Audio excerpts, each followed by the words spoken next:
besties, how you doing out there? I am super excited because one of my best besties, Mary, is here and she's going to chat to me about dating in quarantine. That's right, she is dating while in quarantine and I can't wait to hear all about it. But first, let's see what Cocktail Thomas has for us today.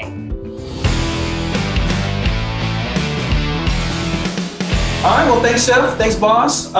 So today's first drink is one of the more popular drinks at Chef's restaurant. It's called the Blackberry on Rye. I've had a lot of people ask how to make this drink. So now I will give you all the magical ingredients and get this party started. So first things first, you're gonna need blackberries, right? So blackberries, I'm using a little bit of rye whiskey, maybe that old rye stash you have in the back of your cabinets. Fresh lemon juice, simple syrup.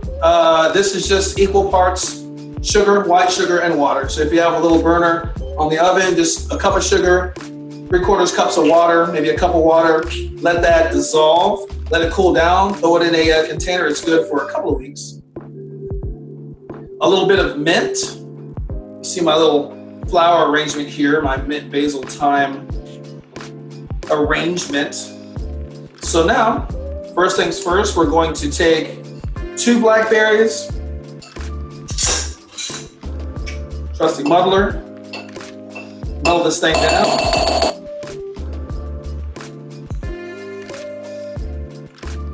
You want about an ounce of lemon juice. That's about a half a lemon. You can use a jigger if you like, but since you're doing this at home, I mean, you can use as much booze. Not driving anywhere. So about an ounce of fresh squeezed lemon juice. It's no secret that freshly squozen is the best. So we're gonna get all that lemon juice out of there. Now we're gonna want another 3/4 ounce of the simple syrup. So just a little bit less than that lemon juice we just put in there.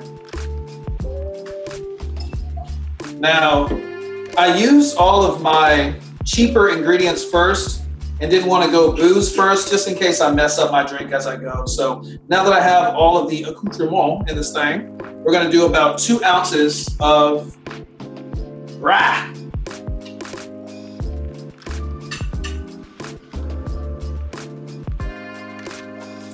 All right. And last but not least, I don't know about your wine taste, but we're gonna use about 3/4 ounce of a more full-bodied red wine. I have a Cabernet Oak Leaf.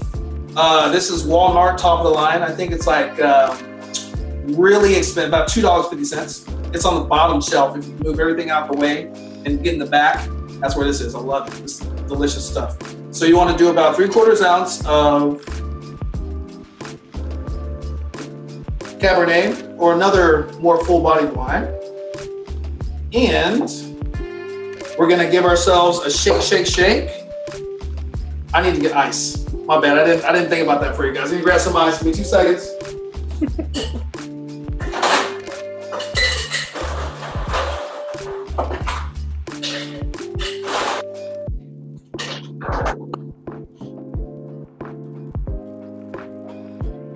And I'm back. All right, you wanna ice down your glass first.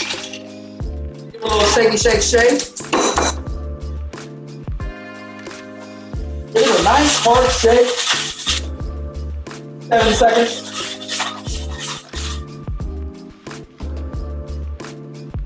Let all the bubbles come to the top. We're gonna double strain, get all those blackberry seeds out of there.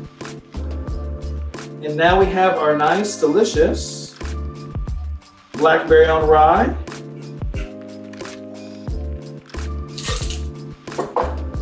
And we're gonna garnish this thing if you wanna be real fancy at home drinking by yourself, like I am.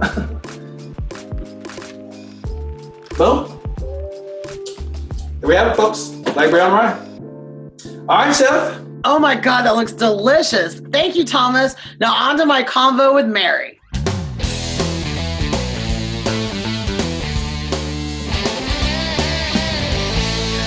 Hi, I'm sorry. Hi. I missed you. I know. A happy hour on a Monday is the best way to start the week.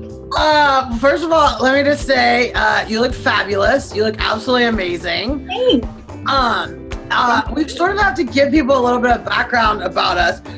Mary and I have been best friends, roommates. I don't even know the words for our relationship. Sorry. For a lot of years. We don't need to put a number out there. But Mary and I have known each other since college. We met literally on day one at Xavier University. And we are very blessed because we have a very tight group of girls and boys that we've all stayed friends with. And it's just amazing. And I miss you so much. And I'm so happy to get to see you. Same. Talk to me. Who are you quarantining with? You might hear her in the background. She's my sweet dog, Olive Martini Todd. She's like the best. Oh, Olive Martini Todd. Great name. And I believe she's a dachshund, right? Just like mine. Yes. She's a sweet little weenie dog. Okay, so Mary, I am, especially in our group, I think everyone is obsessed with you because you are fun and you're a little bit nuts and you just put it all out there and I love it. And you are single, right? As far as unless there's something you need to tell me. No. And so this would be a great place to do it though. First of all, what are you drinking right now? Are you drinking? What are you drinking? I am drinking Pinot Noir. Oh, my favorite. And how often are you drinking? Is it every day? Is it? No, I have to maintain a little bit of health while I'm quarantined, so. Right. And there's a lot of working out, and then I save all my extra time for my girls having FaceTime, quarantine, happy hours. Okay, so there's a rumor in our group of girls, and I need to know because it's fascinating. There's word on the street that you're actually dating in quarantine. Is this a true statement? Is that a false statement? I'm spending a little extra spare time with somebody that I'm getting to know. Okay. So my question is, how do you date in quarantine? It's not typical. It's not typical. And y'all both tested for corona, so we're. Well, luckily the whole thing started right before the corona, a pandemic kind of came about. So we felt very safe being around each other, knowing we really were the only people sticking each other's tongues in. Oh, there was that. I mean, you can't have enough tongue sticking talk. I will tell you though, it is a little bit like surviving the Oregon Trail though. From week to week, you kind of don't know if you've hitched your wagon to the right guy. And then, there's also a little bit of am I going to get dysentery from this guy? Is our relationship going to survive or is he going to give me dysentery?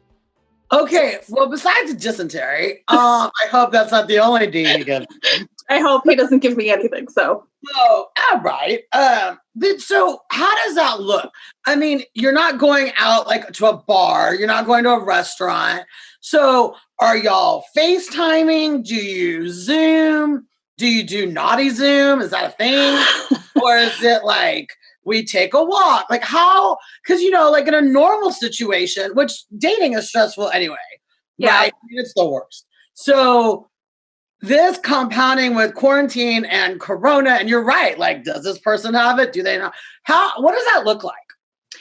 Well, I mean, it kind of looks like regular dating. I mean, him and I are honestly seeing each other in person. So I go to his house, he comes to my house.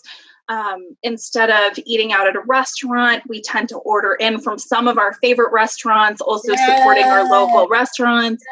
We love that. Yeah, but it's the same thing, we have a meal together, we talk about the things that we like, we watch TV. And then there's, I kind of also look at it a little bit getting to know how he is in quarantine. Is he a TP saver? This might correlate to being a good saver long-term in life. Is he somebody that I might want to maybe consider as a protector? I mean, if him and I are the only two people left populating this planet at the end of all of this, are we going to make it? So I like to think about a lot of these things, see whether or not he might be the one.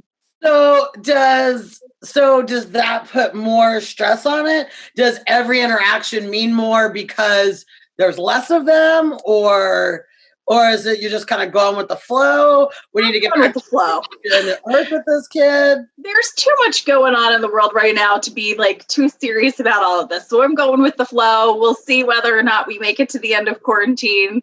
If we do, we'll figure out what this looks like on the other side of it. I have no idea. So I love it. I love it. So it's stressful because it's dating, but it seems like you're having fun. And so that's always that. And you look happy. So you look great. So that you glowing. So you're in quarantine, you're cooking your date. What are you making? Are you cooking for this date? Well, I have a cooking question for you. So tomorrow night is going to be our first, I'm cooking a meal for him. So Love it.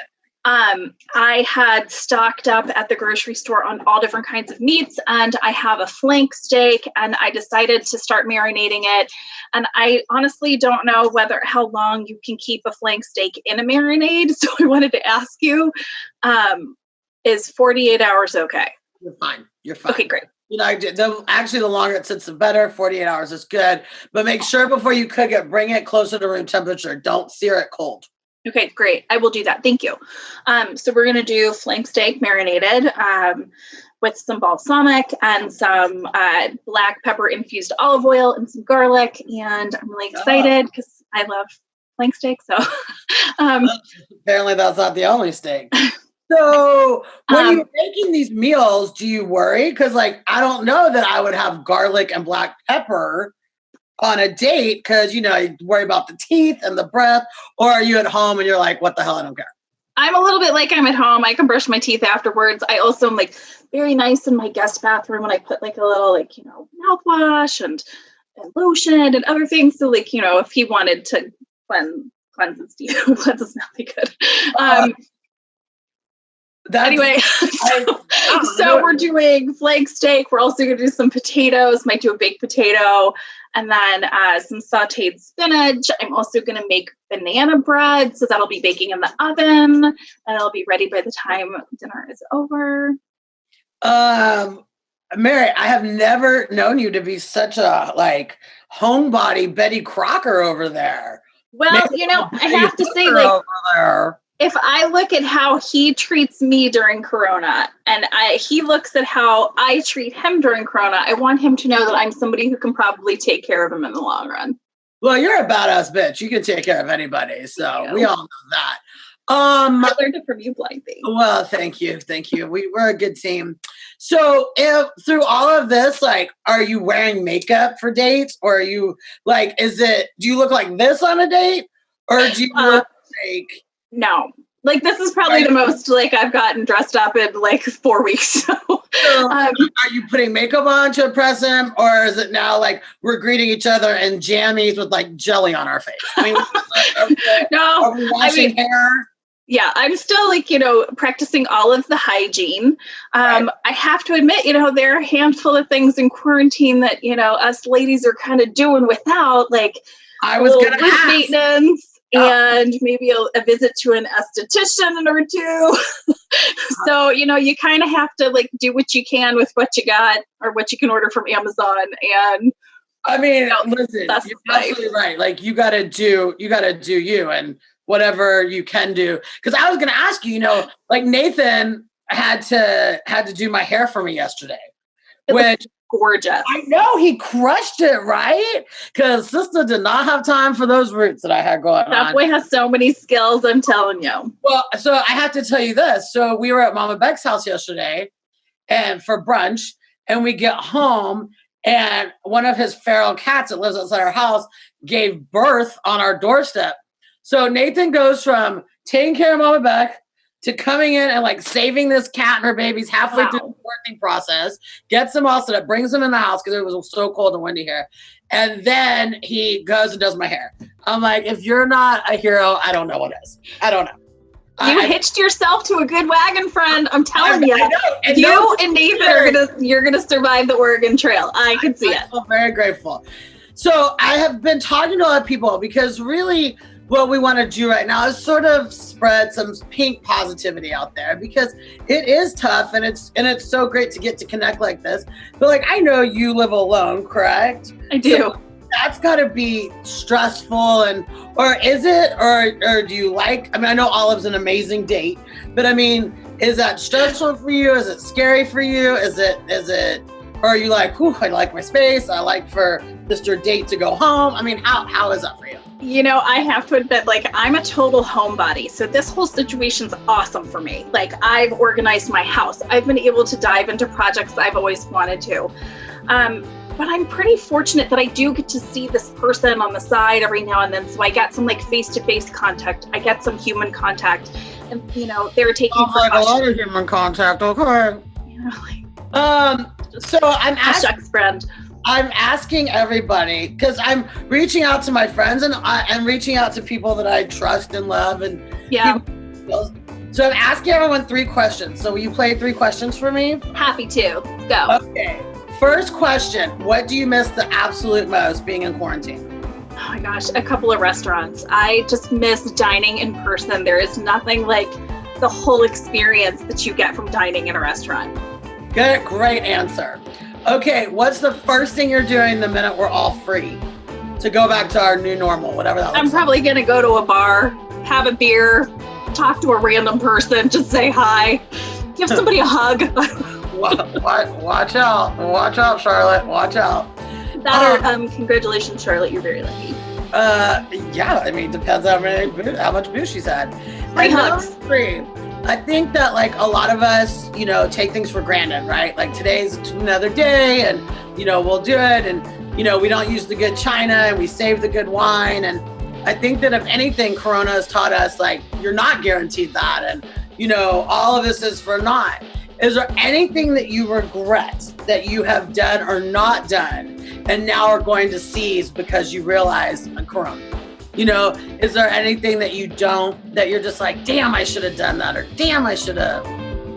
Yeah, I mean, like, I think as somebody who works a normal, like, 9 to 5 kind of job, you accrue vacation time, and you accrue vacation time waiting to save it for, like, something special. And really, every day is special. So it's taking the day off to do something that makes you happy, not necessarily to travel the world or take some giant vacation, but just take the time to enjoy life rather than wait. I love it. And I love you, Mary. I love you so much. Love you too. Thank you so much for having me on the show. Maybe we'll come back with an update about Mr. Wonderful, and we'll see where we're at. But I love you. I miss you. And I will talk to you later, my love. Love you too. Happy hour. Yes. Yay. Cheers to you. Bye.